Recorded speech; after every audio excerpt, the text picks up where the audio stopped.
Comment s'engager pour la société quand on est entrepreneur ? Bienvenue sur Le Déclic, un podcast qui propose des témoignages de femmes et d'hommes qui ont décidé d'agir pour le bien commun. Pierre-Yves, entrepreneur des Pays de la Loire, accueille des personnes en situation de précarité dans ses locaux lorsqu'ils ne sont pas utilisés. C'est avec conviction qu'il nous raconte son déclic. Je m'appelle Pierre-Yves Loaec, je suis jeune dirigeant d'une agence de communication qui est basée à Nantes. On est 25 collaborateurs et j'ai créé cette entreprise il y a maintenant près de 14 ans. Je suis au centre des jeunes dirigeants à Nantes depuis maintenant 7 ans et je viens de terminer un mandat de président de ma section. Alors, avec des copains du CJD, du Centre des jeunes dirigeants, on a décidé, il y a un petit peu plus de 2 ans, juste avant de démarrer mon mandat de président, d'initier un projet qu'on a assez vite appelé et qui s'appelle du coup encore les bureaux du cœur. Il se trouve qu'on était à la suite d'un dîner chez un couple d'amis avec mon épouse. Nos amis nous ont expliqué qu'ils hébergeaient un migrant chez eux. Et mon épouse me dit, en sortant du dîner, elle dit non, moi aussi j'aimerais bien héberger quelqu'un, on pourrait nous aussi rendre l'appareil et je trouverais ça intéressant pour les enfants, pour nous, ça. Je dis oui, c'est une très bonne idée. Ceci étant, je me projetais pas du tout à accueillir quelqu'un chez moi parce que je trouve que c'est pas facile. Et c'est très intime de faire entrer quelqu'un dans sa maison. Puis après, j'avais trouvé plein d'excuses, évidemment, du type la maison est pas bien configurée. Tu te rends compte, il va passer par le salon. Enfin bref, j'avais plein de très très bonnes excuses qui avaient d'ailleurs fini par convaincre mon épouse et j'avais réussi à enterrer le projet à ceci près, évidemment, que ça m'avait quand même frappé à titre personnel. Et il se trouve que j'avais un parking à côté de mes bureaux. Et sur ce parking, il y a une bouche d'aération de laquelle se dégage un peu de chaleur. Et depuis déjà 2 ans, quasiment 2 ans, je croisais une femme assez âgée qui dormait sur cette bouche d'aération de parking. Je m'étais fait la réflexion l'hiver précédent, le démarrage de mon mandat, qui avait un hiver très froid, que j'aurais pu inviter cette femme à venir dormir dans mes bureaux parce que il se trouve qu'on avait des problèmes de chauffage dans notre bureau et qu'on était obligé de laisser tourner le chauffage la nuit. Sinon, on avait froid le jour, il y avait un problème d'inertie. Tu quittes tes bureaux sont chauffés, vides. Il y a une douche, il y a une cuisine avec des micro-ondes, il y a un frigo, il manque plus qu'un matelas. Et en fait, cette femme pourrait y dormir.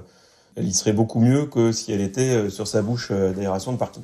J'ai jamais eu le courage, en fait, de lui ouvrir nos bureaux. Au printemps, je me suis fait la réflexion, et avec un peu de cynisme, bien sûr, mais que c'était cool parce que, en fait, le printemps était là et qu'elle était encore en vie. Et en m'entendant dire ça, je me suis dit c'est quand même hallucinant de conneries d'arriver à se dire ça et de ne pas avoir agi. L'histoire aurait pu s'arrêter là puisque de fait je n'ai jamais accueilli cette femme dans nos bureaux et je suis encore passé récemment près de mon parking puisque j'ai changé de locaux, mais je suis passé très récemment près de mon parking et je l'y ai vue.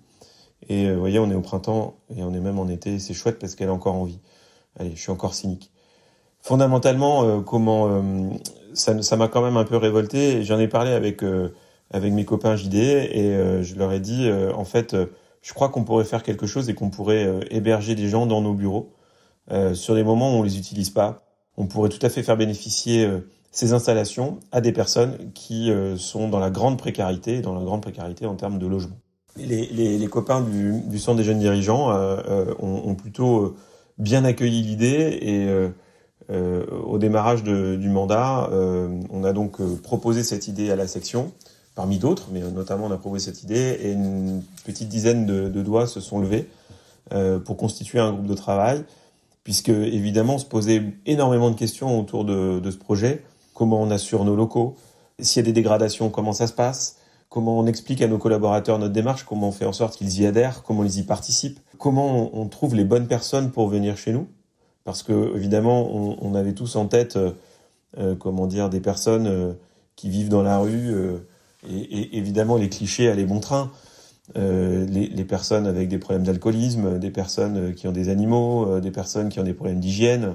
Et ces personnes-là, on se voyait pas pouvoir les accueillir dans nos bureaux. Enfin, on pouvait pas se dire, nos bureaux, c'est quand même c'est aussi un outil de travail. C'est là où nos collaborateurs viennent, et on peut pas leur imposer le matin des problèmes de devoir gérer quelqu'un qui ne quitte pas par lui-même les locaux, etc. Donc, on avait vraiment peur de tout ça. Donc, on s'est donné quasiment 18 mois pour essayer de répondre à toutes ces questions et essayer de les traiter au mieux. Au bout de 4 mois, on commençait déjà à y voir un petit peu plus clair. On a on a invité une petite dizaine d'associations spécialisées dans le logement et la pauvreté à Nantes pour leur expliquer notre projet, et avec une question simple pour eux, c'est: est-ce que vous pensez que ça a du sens? Est-ce que ça vous servirait vous à quelque chose, ou est-ce que vous pensez que c'est complètement idiot et auquel cas il faut qu'on arrête?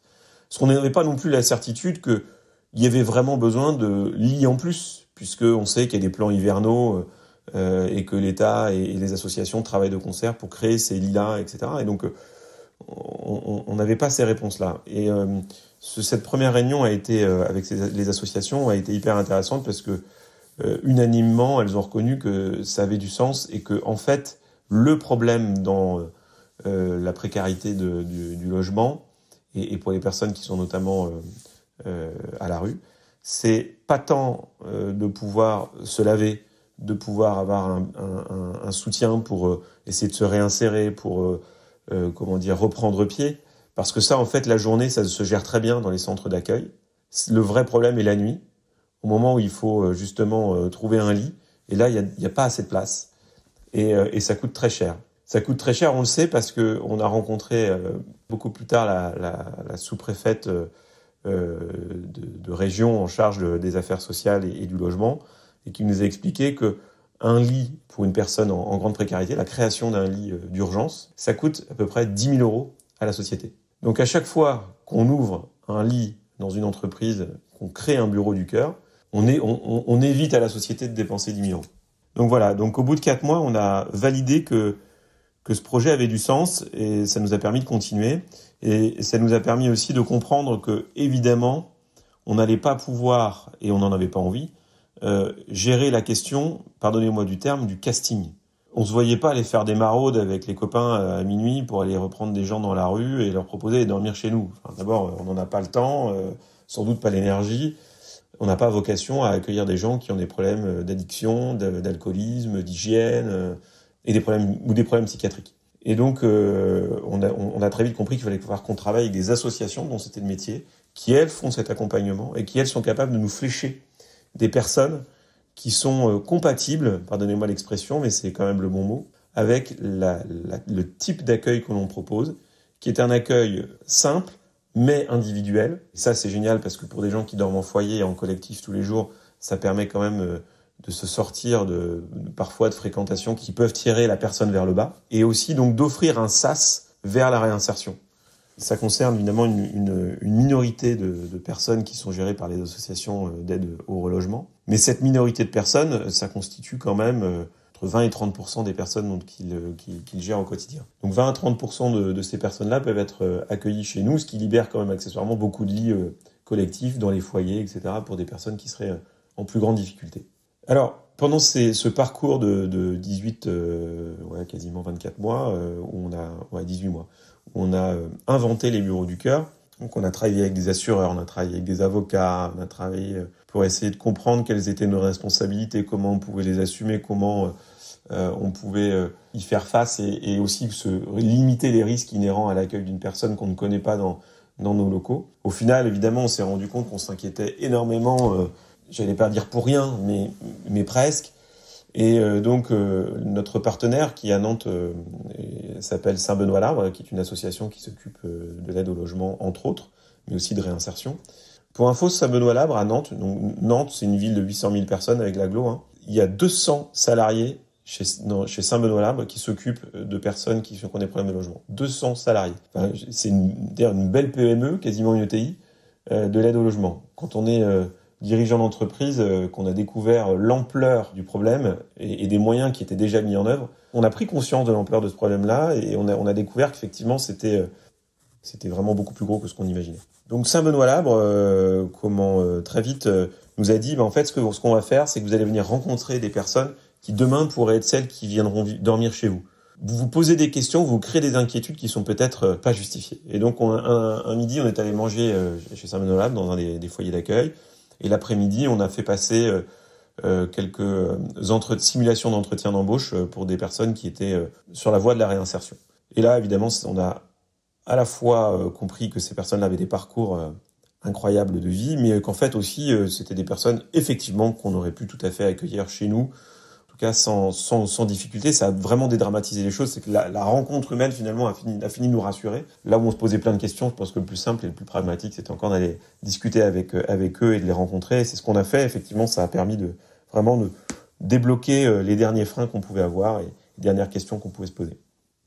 Pendant ce parcours de 18 mois de préparation de l'action, nous dirigeants, on a été aussi confrontés à une réalité statistique qui nous a tout à fait remué, puisque on s'est rendu compte par le témoignage des associations partenaires et notamment de Saint-Benoît-Labre qu'en réalité il y avait un taux d'échec dans la réinsertion qui était évidemment très très important, de l'ordre de 40%.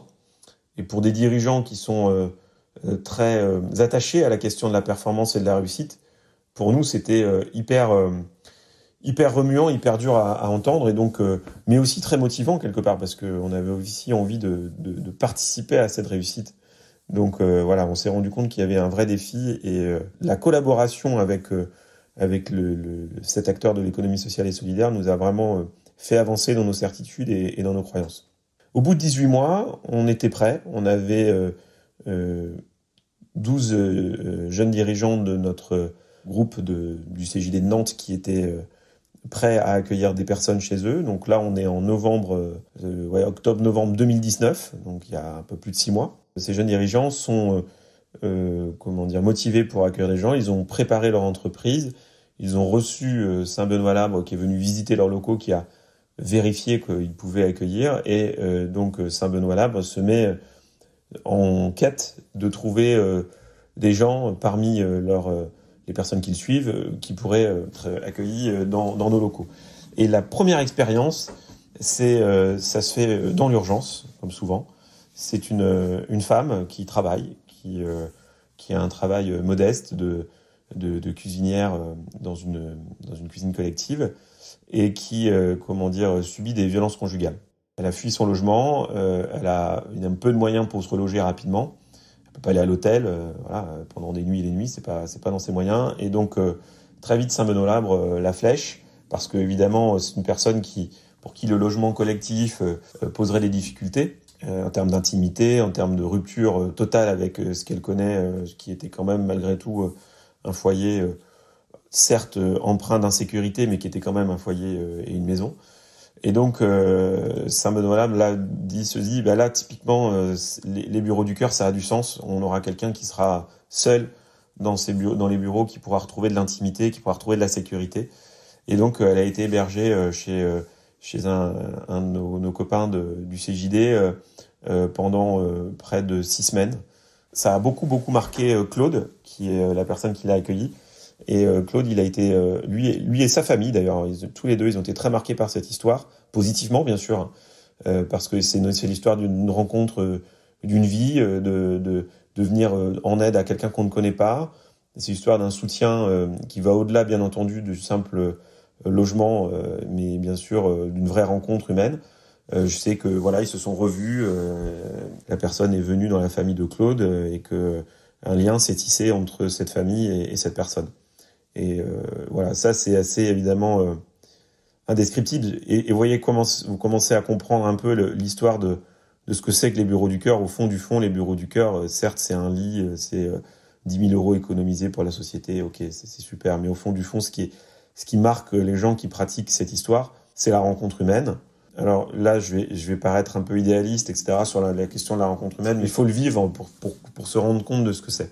Et évidemment, c'est très riche. C'est évidemment aller à la rencontre de gens qu'on n'aurait pas pu rencontrer, ou qu'on n'aurait même pas voulu rencontrer dans nos vies déjà très remplies, très speed, mais dans lequel finalement on reste dans une espèce de microcosme et on n'a pas l'occasion d'aller vraiment sortir de notre cercle social. Et la deuxième expérience, c'est chez Nobilito, donc dans mon entreprise, et j'héberge depuis maintenant près de 6 mois Bouba, qui est un réfugié gambien et qui a fui son pays pour des questions religieuses, enfin d'incompatibilité religieuse plutôt, qui a fait son parcours par la Libye, l'Espagne, etc. Enfin bon, qui a un parcours du migrant un peu tel qu'on nous le raconte dans les émissions de grand journalisme, là, mais là pour le coup c'est la vraie vie, c'est une vraie personne qui est en face de vous et qui vous raconte ça. Donc c'est évidemment beaucoup plus touchant. Et donc Bouba, il s'est installé chez nous mi-janvier, je crois. Au bout de 2 mois chez nous, est arrivé la crise du Covid, et donc il a pu traverser la crise de manière beaucoup plus en sécurité sanitaire en tout cas, puisque ça lui évitait de partager les foyers collectifs qui, pour certains d'entre eux, ont été des clusters. Et donc, en étant chez Nobilito, il était aussi à l'abri de ça. Alors, l'expérience chez Nobilito, elle est formidable. Bouba, il n'a pas rencontré mes enfants parce qu'on n'a pas encore eu l'occasion, ou j'ai pas pris le temps. Mais par contre, il a rencontré nos collaborateurs. Et nos collaborateurs le voient le matin, le soir, ils font le lien avec lui, l'aident s'ils peuvent. Il y a une vraie histoire qui s'est tissée entre, c'est pas la famille Nobilito, mais en tout cas le groupe de personnes qui travaillent chez Nobilito et Bouba. Il y a un de mes collaborateurs qui s'appelle Alan, qui s'est pris d'amitié pour Bouba, Bouba, pour comprendre l'histoire, Bouba, il a un métier, il est carreleur, il fait de la mosaïque, il fait des trucs, il a de l'or dans les mains, il fait vraiment des trucs extraordinaires. Il a des photos de ses réalisations. Et il avait des photos qui étaient toutes cornées, un peu dégueulasses dans un vieux classeur. Et donc, on lui a redonné un classeur neuf, on a réimprimé toutes les photos en couleur, etc. Ça, c'est Alan qui s'en occupait de manière évidemment bénévole, mais en plus spontanée. C'est-à-dire que personne lui a jamais rien demandé, c'est lui qui l'a proposé à Alan. Donc on voit que l'aventure humaine, c'est évidemment pas contre le dirigeant et la personne qui est hébergée, c'est au sein de la communauté de l'entreprise et la personne qui est hébergée. Et donc ça touche tout le monde. Voilà. Donc c'est une manière de rendre aussi à la société ce qu'elle nous donne en termes de richesse, d'éducation, de rencontres, de possibilités pour que l'on puisse grandir. C'est une manière de rendre un peu les choses aussi. Enfin, je trouve que ça a beaucoup de sens et je crois que les collaborateurs le prennent aussi vraiment comme ça. Ça fait partie de la magie, entre guillemets, des bureaux du cœur. Comme je vous le disais, aujourd'hui, c'est 12, voire maintenant 13 même personnes qui sont en capacité d'accueillir des personnes en grande difficulté dans leurs entreprises. Donc, ça représente à l'échelle de notre section du CJD 10% des effectifs. Donc, c'est déjà un super engagement. Enfin, c'est totalement, d'ailleurs, c'est inattendu par rapport à ce qu'on projetait au départ. Il n'y a aucune difficulté, en fait, à mettre les bureaux du cœur en place dans son entreprise. D'abord, les bureaux du cœur, on s'occupe du logement. Avant tout. On s'occupe évidemment, après la rencontre se fait naturellement, mais l'accompagnement de la personne, sa réinsertion n'est pas de la responsabilité des bureaux du cœur, elle est la responsabilité de l'association qui nous envoie la personne, qui elle continue à suivre ce qu'on appelle l'invité dans notre jargon au bureau du cœur. Ça ne demande pas beaucoup d'argent. Il faut acheter un bon matelas, une lampe de chevet, une armoire qui ferme à clé, c'est hyper important. Et puis éventuellement après, d'aménager un tout petit peu ces locaux pour créer une cellule de vie qui soit un peu isolée du reste des bureaux si c'est nécessaire. Et c'est fini. Chez Nobilito, on l'a fait dans le cadre de l'aménagement de nos nouveaux bureaux. Je crois que ce qui a coûté le plus cher dans cet aménagement, c'est la porte, à galandage qu'on a mis entre la cellule de vie bureau du cœur et le reste de nos bureaux pour séparer un peu les choses. Donc je crois que c'est 500 €. On parle de tout petits moyens. Voilà, pour rendre à la société, il y a plein de manières de faire. On peut faire du mécénat financier, du mécénat de compétences, etc. Il y a plein de manières plein de manières de le faire, et notamment au CJD, on a plein d'idées pour pouvoir le faire. Là, c'est une autre idée. C'est simple, c'est pas compliqué. En termes d'aventure humaine, c'est très fort. On n'est pas obligé on peut très bien être bureau du cœur un jour, l'arrêter et le redevenir à nouveau. Enfin voilà, ça dépend aussi de vos envies, mais je crois que c'est vraiment hyper simple. Et là, je commence un peu à m'adresser à l'auditeur. Ça dépend de vos envies, parce que moi j'ai envie effectivement aussi et nous avons envie avec les copains des bureaux du cœur de faire tache d'huile. Ce qu'on a envie, c'est que il y ait des bureaux du cœur partout, qu'il y ait des bureaux du cœur à Rennes, à Brest, à Bordeaux, à Lyon, à Lille, à Marseille, à Paris, à Strasbourg, partout où en fait il y a des gens qui ont compris que c'était pas si compliqué d'ouvrir leurs portes, que c'était peut-être plus facile que d'ouvrir la porte de ses bureaux que la porte de chez soi, parce que l'intimité n'est pas la même et le rapport à l'intimité n'est pas le même, et que c'est tout aussi utile. Et en plus, on fait vivre une aventure d'entreprise à ses collaborateurs. Donc c'est tout à fait extraordinaire. Pour pouvoir faire grandir les bureaux du cœur, aujourd'hui, on recherche des bénévoles, on recherche un peu de sous aussi, parce que je pense que très vite il va falloir qu'on ait quelqu'un pour animer ce mouvement, et donc qu'on puisse créer un poste de permanent. Donc voilà, il y a bureauducoeur.org pour aller prendre tous les renseignements qui conviennent, pour relayer cette initiative et devenir Bureau du Cœur.